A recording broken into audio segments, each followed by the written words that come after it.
Guys, welcome to another Pokemon news. Today we got some really interesting things to talk about, such as Pokemon Unite. Yes, the controversies have already started. We're also going to talk about hacked bans, stuff like that. We're going to give you an update about what's going on there. We're going to talk about the next set of rules about using the new Gigantamax that have been introduced in the Isle of Armor. And we're going to talk about a Cram-o-matic useful tool that you can get online pretty easily. So let's get right into that. So yesterday I made an announcement after there were rumors and reports swirling the internet, as always, about possible bans going out to people who are hosting hacked raids and people who were participating in them. Now, as it goes, 24 hours later, guys, I've gotten 0 reports after asking for them. I've gotten 0 reports of hacked hosts getting banned out of the 60 plus switches that we're actually hosting on our server, and I've got 0 reports of people actually getting banned for participating in them. So as for the authenticity, it appears that the ban may have been just restricted to one or a few people that are on a particular server, the PK Hex development server, which is the hacker program.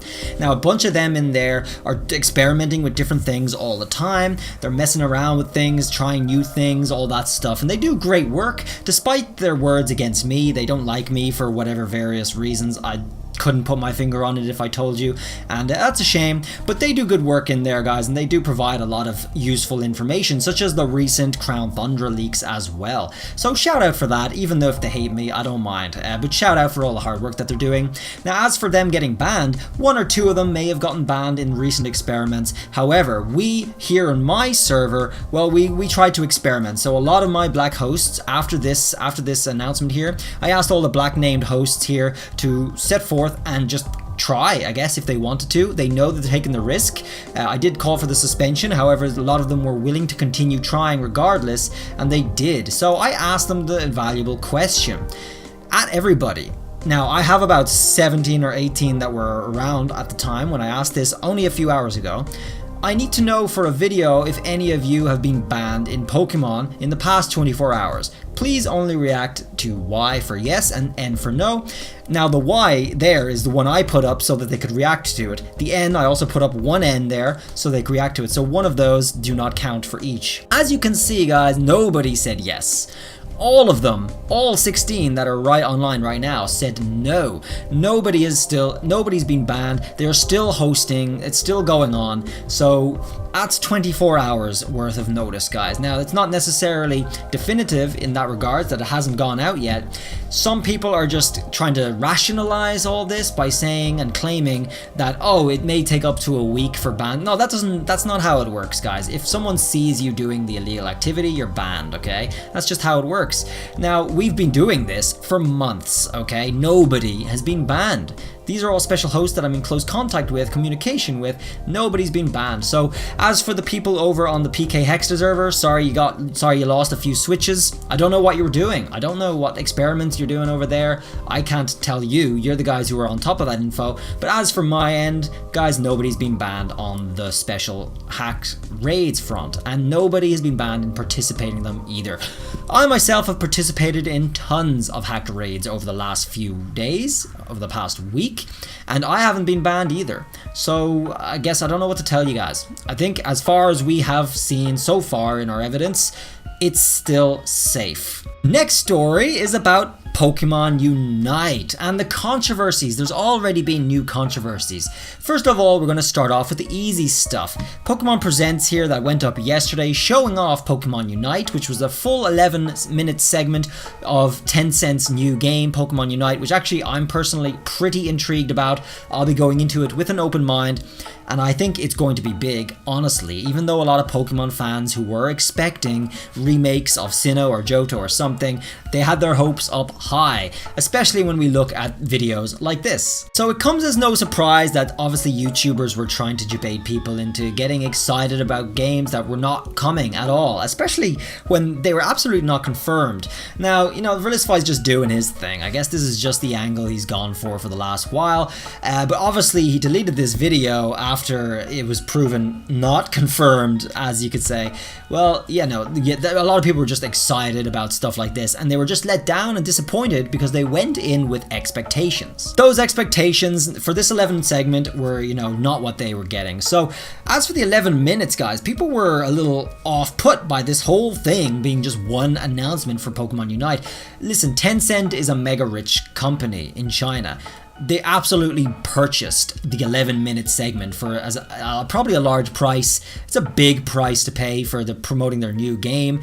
They definitely did a little deal on that to promote it, and obviously this Unite, this whole thing was postponed by 3 months as well. It was postponed from back in March when the whole Corona thing was stalling everything, and so it was released to us now. So I think this was in the works for quite a while. As for the release date, we might see this year, considering that the announcement was supposed to go all the way back in March. I don't think for a mobile game that looks the way it does, as we saw it in the footage here, is going to take another year for development. I don't think so. Especially considering the fact that some of the footage in this video shows live matches actually being played by people. So it looks almost about ready to go. And this is what it looks like. They were hosting a demo match.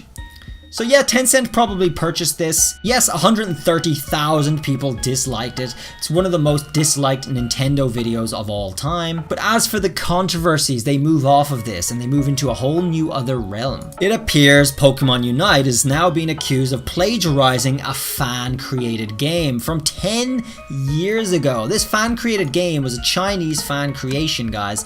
That is this thing right here, which honestly doesn't look that great, but it's kind of a World of Warcraft style Pokemon fan game. Now the problem with this is, despite it getting a little bit of attention, I mean not that much attention if we're looking right here. I don't know how much attention it got originally. It's a little bit of controversy coming its way 1 day later only about plagiarizing a game. Now the reason it's a little bit of controversy but it's not serious is because a fan-made game does not hold any licenses to this. A real game that's being partnered with Pokemon the company has the license to do this. Tencent is not going to have any issues here.